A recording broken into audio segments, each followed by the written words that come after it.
If you search Patrick in ESU5, it'll show up. And then secondly, I know I did this with your teachers. I know I sent a link to the drive, my drive that I have this sitting in. So if that is a question of where it is, let me know. I can get you that link. I'm getting this started here real quick. And it is just a little tricky. Today is one of those where you might want to watch along and then do this later. I did this with 5th graders yesterday because we did, what did we do yesterday? Something. I can't remember. My brain is all fried. I'm sorry. I don't remember what day of the week it is. It's a day that ends in Y. There we go. Okay, so there's a lot of materials. There are a lot of things. Oh, Grand Island's now highest per capita. I thought Dakota took it over because they've had such a huge thing. I wasn't sure. Or it's one of the top 4 hotspots. I can't remember, but thanks for that. I can't remember. But what you're going to need today is a lot of different things. And we're kind of doing a couple things here to end the year, almost like a little bit of a survival guide and using your knowledge, okay? So I have a list of materials here, and this isn't the definitive list. The neat thing about this lesson is the fact that you could design this however you would like. You can build it and retry it a number of times. You could do multiples of these. The thing that we are aiming to do today is figure out, can we filter dirty water ourselves and make it clean, or at least clean enough to drink? So let's say that we're stuck in a place where we have no access to clean water, or we have access to water, but we don't have anything to clean it. Like we don't have a filter, we don't have any of those things, okay? A good example, this would be in the mountains. If you're in the mountains, yeah, you'll probably have straws. Those things. Yes, Wyatt, we'll talk about that. There are a lot of different options to do this. Let's say you're in the mountains and the mountain streams. Well, mountain streams are great. They're crystal clear and cold, but you're running a really big risk because if there's lots of fish in there, there's probably a lot of animals who drink from there and who are in that area, okay? And probably their waste products are going to be there, or their dirt and bacteria are going to be there. And so if you drink that, you're basically drinking raw, unprocessed water that could have a lot of nasty stuff in it. And we want to avoid you getting sick from any of that stuff, okay? So what we have is a temporary way to how can we filter water using what we've got. So I've made this list of using one plastic bottle. I happen to have a 1 liter bottle. They had a good sale at the grocery store, $1 for like Squirt and 7-Up in 1 liter bottles. That's a pretty good deal considering a 20-ounce bottle of pop runs about $1.75, $1.80, which is kind of ridiculous. But that's just me. You can use coffee filters. You can use paper towels. You could use newspapers, dirt, pebbles, sand. There's different grits of sand. And then what you're going to want to do is make some dirty water, okay? The best way to do this to see if you're successful, putting food coloring in it, a couple drops. Oil is a great thing to put in there too. Sometimes the teachers will put sand. Styrofoam is a good thing. You never know what kind of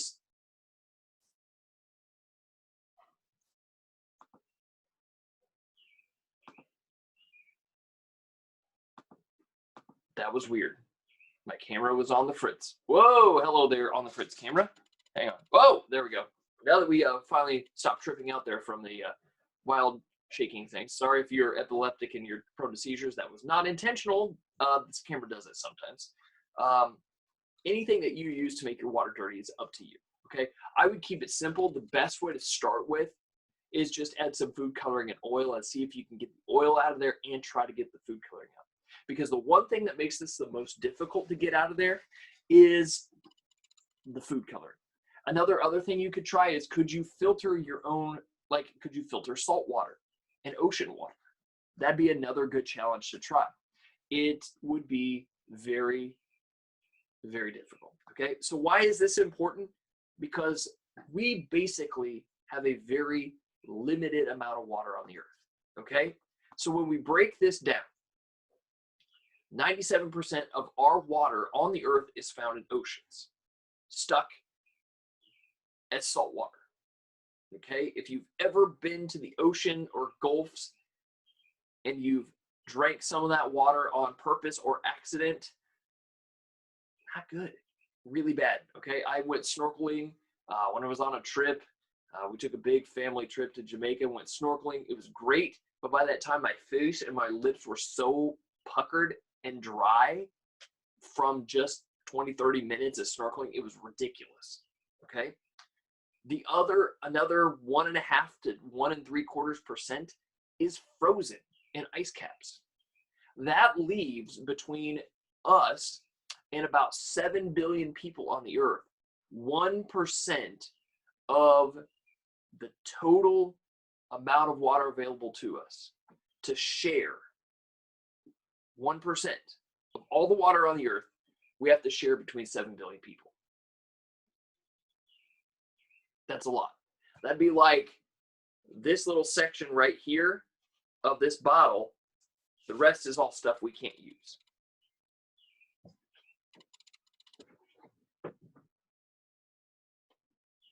Big, staggering number. Okay? This is important because water is the main source of basically everything in the earth. Okay? It's what keeps life moving. It's what keeps systems moving. It also is the one thing on the earth that can dissolve about 95% of every substance. Okay?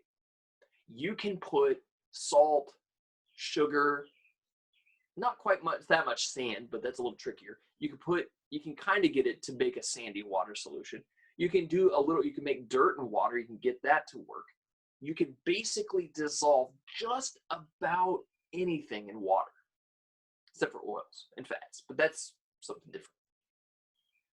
And the fact is that it keeps getting recycled over and over and over and over and over and over. So the water that could be raining on you could have been dinosaur urine from 65 million years ago.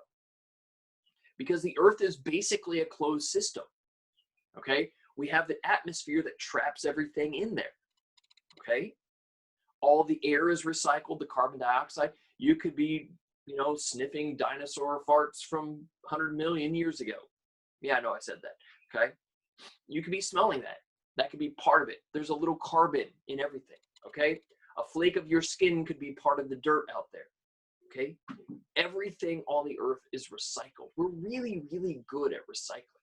In fact, our systems as humans, we're really pretty good at recycling a lot of things. Okay? That's why we have our kidneys. Our kidneys are really good at recycling extra water so we don't dehydrate if we don't drink a lot of water. And it's really wild to think about. It's a big picture idea. Okay? Here's the funny part. I've got a little preschooler.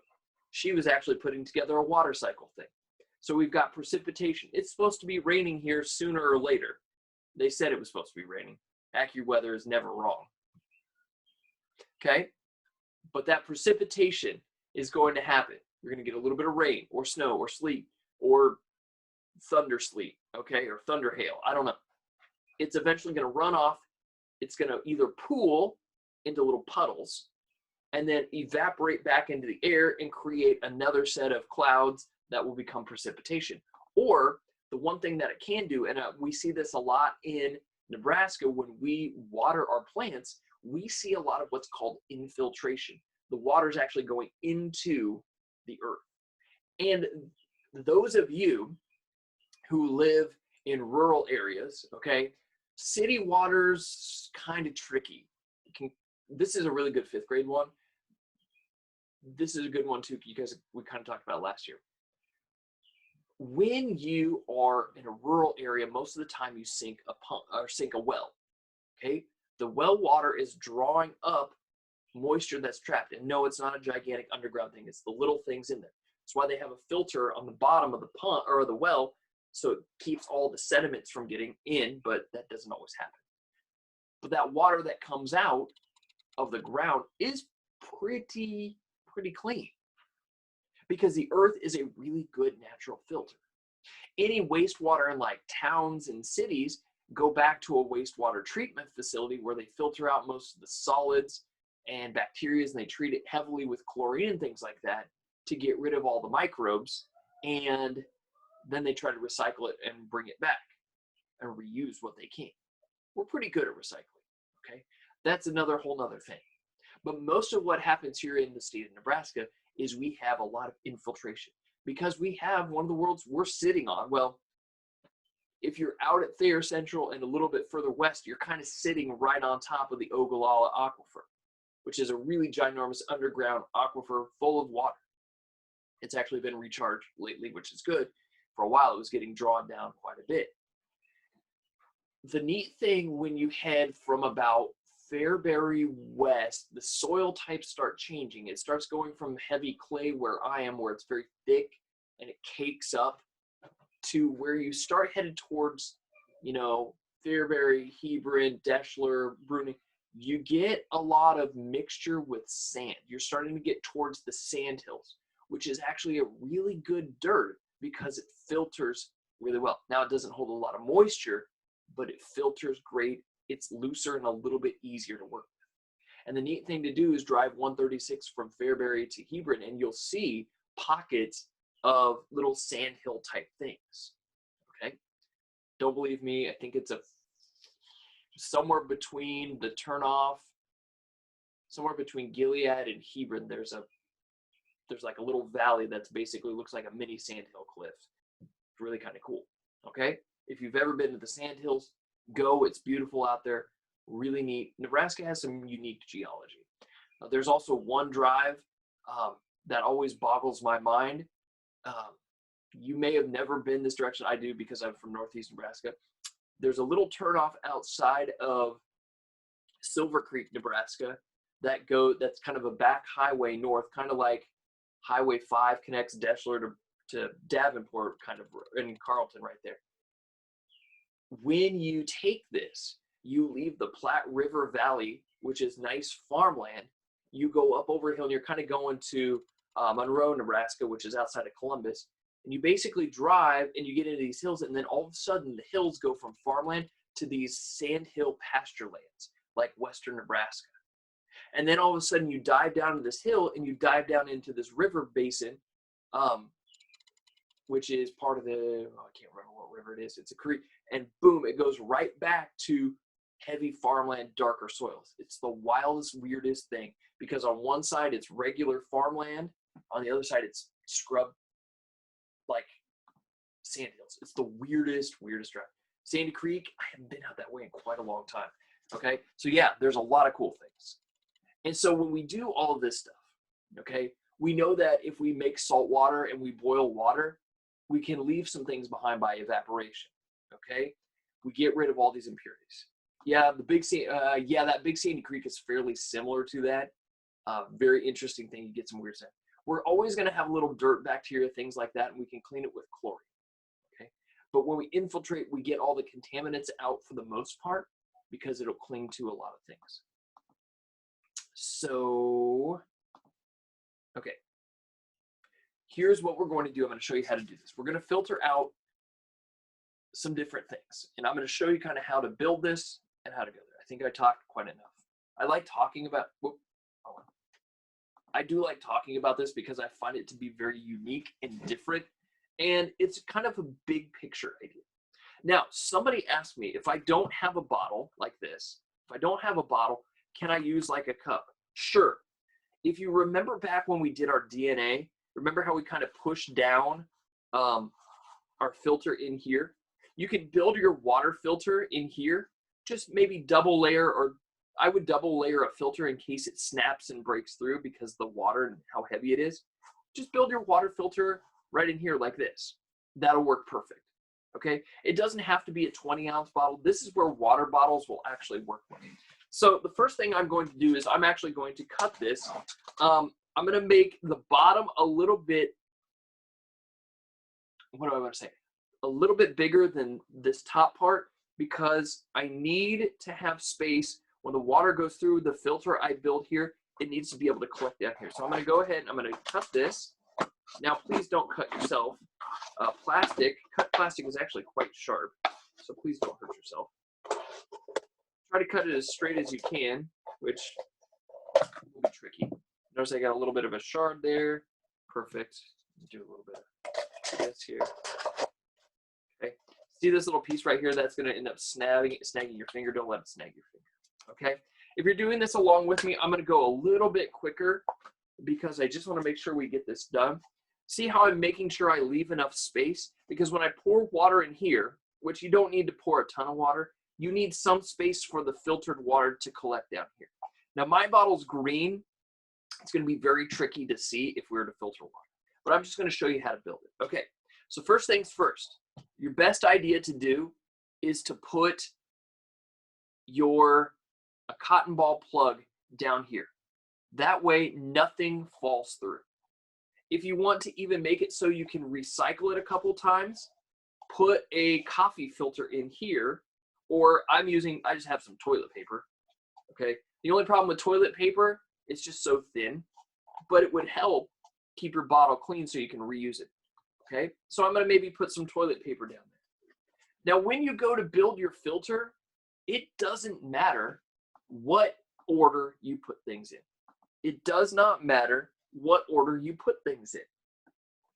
But I want you to think about how would particles settle in nature? Would they settle from big to small or small to big? Okay, should small be on top? Should big be on top? Right? So I've got an assortment of random cotton balls here. Okay, you could use a little bit more. Trust me, you don't need a metric ton. And then I went outside and I got a collection of some things here. I got some pea gravel. I've got some of this interlocking polymer sand, which is a very fine grit sand. And I got some of this. This is that coconut peat pellet stuff. Not actual dirt, but not a bad idea. Okay. So the way I would probably do this is I would maybe, okay, I'm going to take this to you guys. You guys vote for me. What should I put on the bottom of my filter? Should I put my cotton balls, my dirt, my rocks, or my sand? You guys vote for me. You tell me how I want to build this. We'll take majority rules. Somebody asked about activated charcoal. You could actually use that. That'd be a good idea. I'd put it last. Okay, dirt, sand, dirt, sand, dirt, oh boy, dirt, cotton ball, dirt. You can only vote once. Cheater. Floss's cotton ball. So I've got dirt, one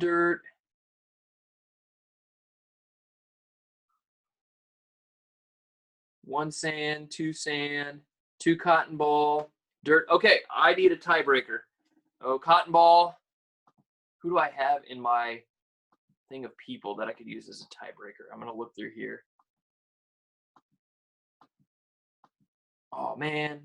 Mr. Hovel's not here. I was going to use him as my tiebreaker.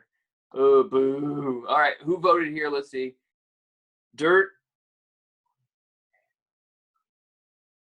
Okay, I'm tied dirt and dirt, or dirt and cotton ball.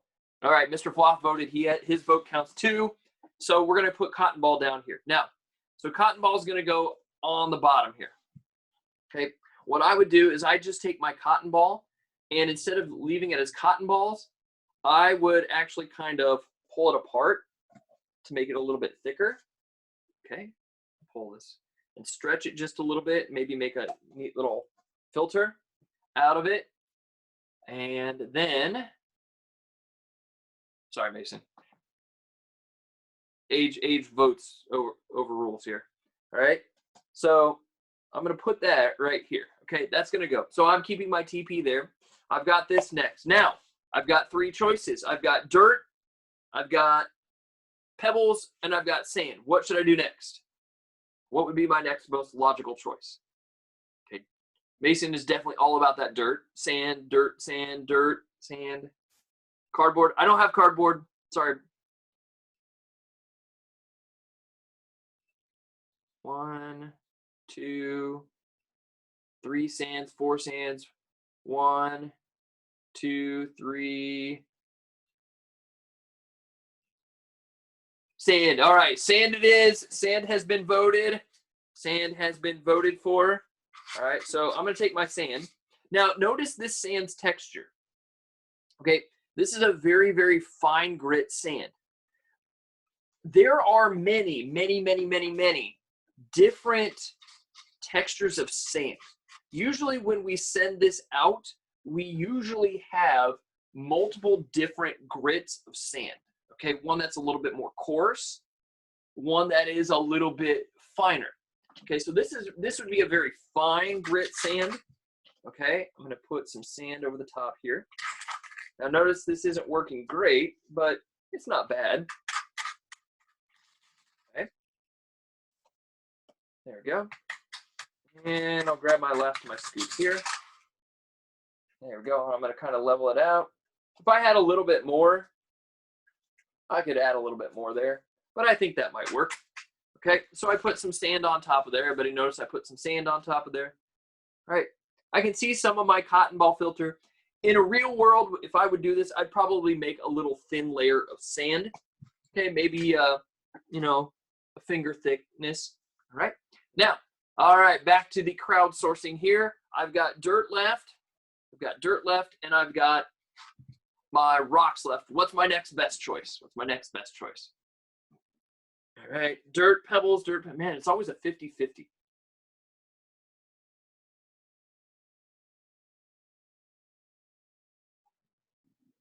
see. You only have dirt and rocks and no sand. Perfect. Go with the dirt and rocks.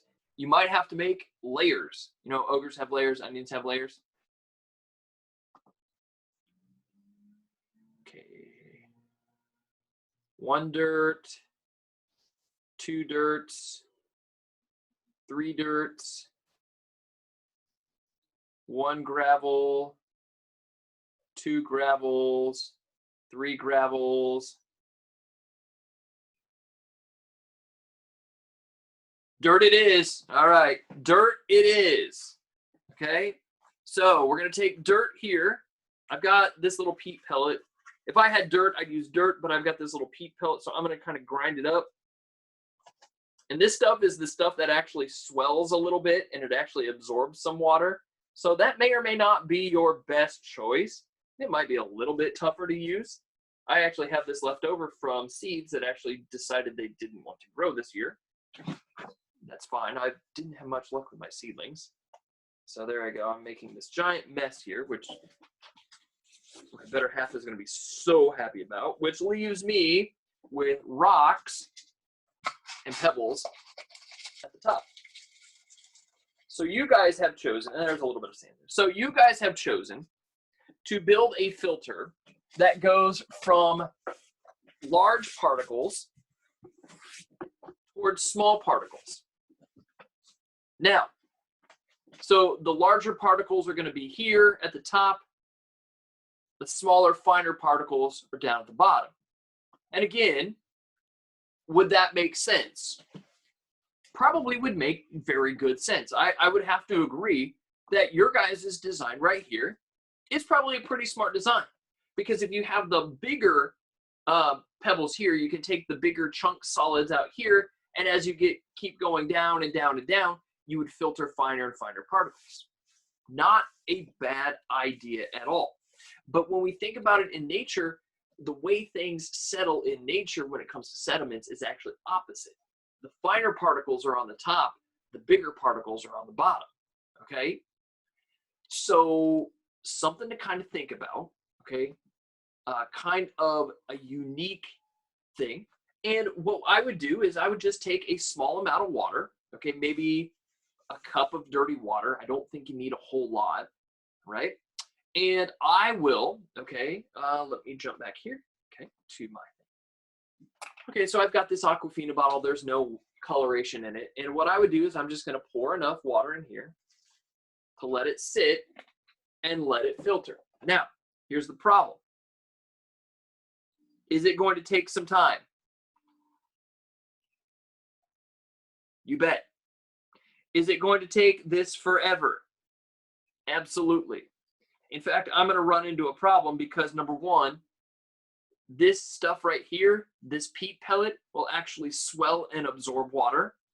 Secondly, this sand down here is so fine, there's actually a chemical in there, it's called a polymer, which will actually glue this together so it'll actually kind of become a solid. And what I would have to do is, in order to get actual water to run out the bottom, so I'm probably going to have to add a little bit more. And it's going to have to sit there and soak. And eventually, water will come out the bottom. Now, oh, there it goes. Look at that. It's actually working. Now, when I think about my, hey, that's pretty cool. It actually worked. Woohoo! When I think about my filter, I actually added quite a bit more water to oversaturate it. Okay, saturate means to fill it with water. I actually added a little bit extra so it would actually start flowing. I was hoping. When we think about reality of filtering, do we want, oh gosh, I forgot to hit stop share. You guys probably didn't see it. Did you see that at all? My filter? Probably was very small. Yeah, you didn't see that at all. That was my fault. Here we go. I forgot I had my screen share on still. Sorry guys. That is my fault. So here is my little design. It's actually dripping. So there I go. Now, I don't know how clean the water is as it comes through here. If I think about my filter, sorry about that. Somebody should have said, hey, Patrick, I can't see this. It's in that little window. Okay. This isn't too bad. Okay. This is not too bad. There's only one thing I would think about making it a little bit better. And that is, I don't want my filter to actually go real fast. The only reason this went fast is because I dumped a whole lot of excess water on it. What I really, really, really want it to do is take its time. The more time it takes, the better it's going to work. The more time it takes, the better it's going to work, because that means water is moving slower through here and it's going to filter more stuff out. So you guys went with the idea of bigger particles here, smaller particles down here. Not a really bad idea. So any of my solid stuff would be trapped up here. Any extra solids would be trapped up here. And any contaminants would be basically done. But the only thing I probably would have that I'd have to worry about would be my bacteria and other stuff. Now, somebody asked about activated charcoal.